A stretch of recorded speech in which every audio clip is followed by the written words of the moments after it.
My first question is, your topic earlier was that Pampanga is the culinary capital, or is it a fact or fiction? What is it really po? Well, the title Culinary Capital of the Philippines, Pampanga. Well, basically, I was just like, doing research, like establishing. How did that come about? Yeah. So, yun ang main ano ko. It's like presenting facts, like starting in 1571 when it was founded by the Spaniards. And then 1598, meron na mga documents. No? Yung Governor General writing decrees or letters to the King of Spain. Ganon. Magta-travel yun like for 2 years yung at that time. So in the contract reporting why Pampanga became so important in the survival of the first, the capital of the Spanish colony at that time was Manila, Intramuros. And they depended on the food supplied by Pampanga. So doon pa lang, 1598, meron ng decree that Pampanga will have to send X amount of rice, X amount of pigs, X amount of chickens per week. But, ang kwento kasi doon that the only means of transportation was the waterways. The river, Pampanga River, no? Plus yung tributaries, yung mga sapa, ilog, the small one. And Pampanga, as you know, the name Pampanga alone comes from the root word Pampang. So, when they say Pampangans, mga Kapampangan, yung people by the river, but the river bank, all their houses at that time were facing the water. Houses on stilts, tapos sa baba, ilog na, no? Meron silang parang garahe. The docking area, may bangka, each one. So they transport the goods by bangka all the way to Guagua. And Guagua was the entrepot, meaning dun ang mga collecting kwan. And then from there, they transferred the goods into cascos. Ito yung barges. Overnight, nasa paligid-ligid ng Manila Bay, from south, going south further, via Nabotas, Malabon, tapos papasok ng mga kanal, mga estero. Babaksak nila yung, they will unload the cargo sa may mga Arangke Market, Divisoria, and there were 3 basically. So it went all the way back to 1571.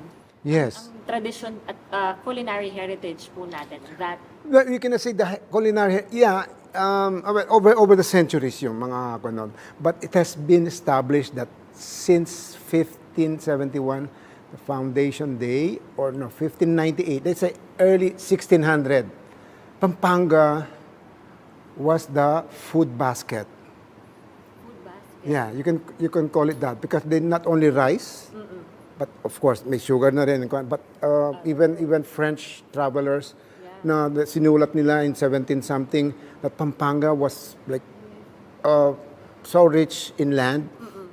They were like harvesting twice a year rice, and that alone was like supporting the Spanish Army and Navy. Yung rice nung kwan. Kaya dependent ang Spanish government ito Pampanga. So yung lahat ng pagkain maabot sa Manila, everybody knew it as from Pampanga. Okay? Kaya ganun ang pagkakilala. That is but yung culinary capital naman, the culinary iba yung how do you say it, the difference between culinary at gastronomy. No? The culinary meaning the food basket nga yung sinasabi ko. And the fertility of the land coupled with the industry of the people. The Spanish government depended on the skill, parang holistic.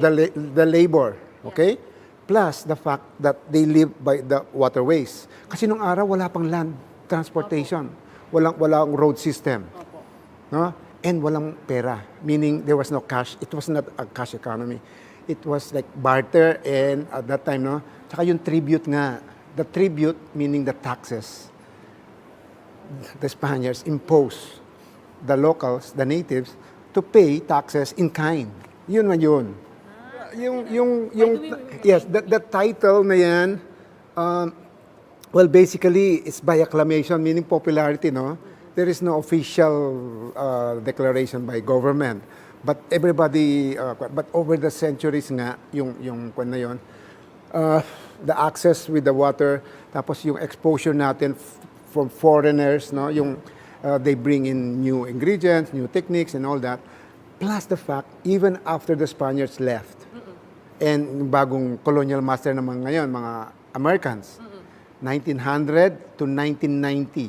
90 years of, you can say, I mean, kadugtong yan nung sinulat ni Brother Andrew Gonzalez sa libro ni Jean Gonzalez, Cocina Sulipena.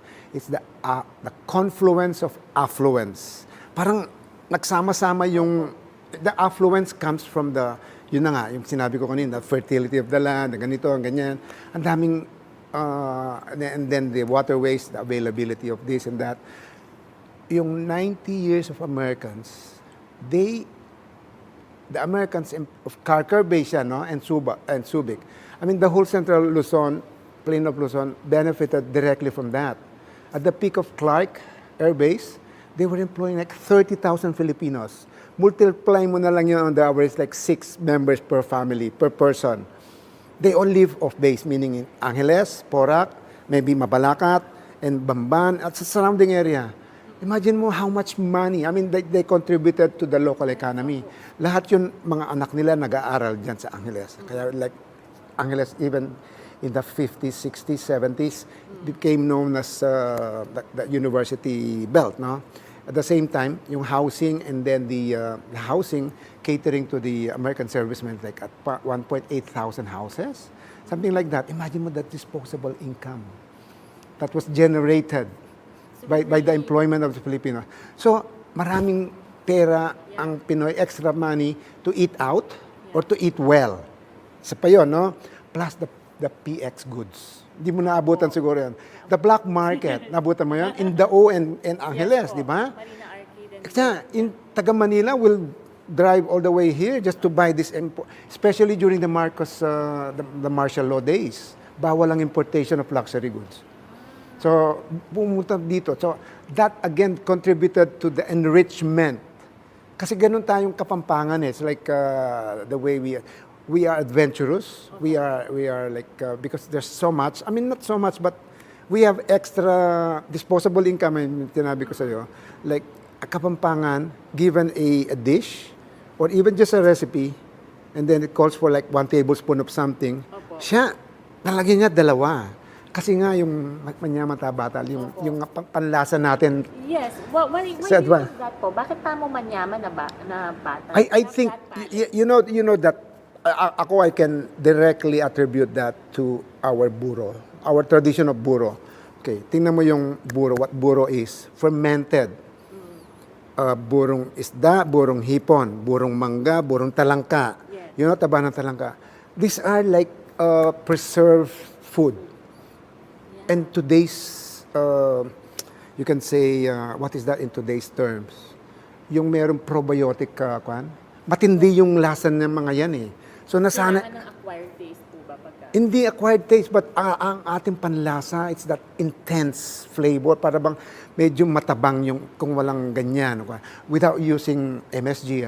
That's So right. Yes it's po. all natural ingredients, but then sanay tayo dun sa matinding kwan. Yes And po. we don't make shortcuts, we don't, basta, it's kind of, I will not say it's still basic Opo. cooking, yeah, but Yun nga po, since our palate now, speaking of palate, we were used to that, the fermented food and all, Yes. and we eventually, we were introduced with different cuisines from around the world, Yes. na nagkaroon na rin po dito, and the fusion from our food between Yes. other countries and all, we became more adventurous when it comes to food naman.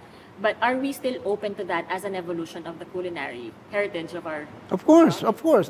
Any cuisine in the world is like a constant evolution, meaning especially nowadays, like the globalization, and the introduction of new ingredients, of new cooking techniques. Look at what's happening. The latest invasion, akala mo, no, will be the Korean town in Friendship.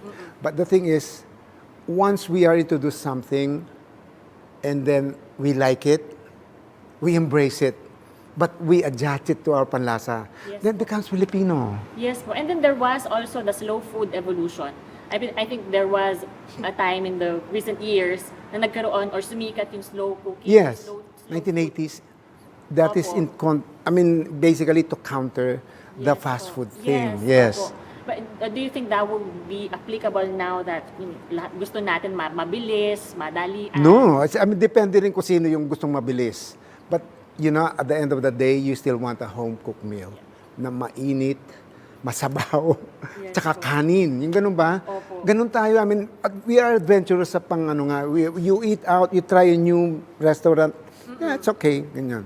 Kung para sa'yo, you don't really, you go back to the same, after that, the slow food, it's a counter reaction to the fast food movement, no? Yeah.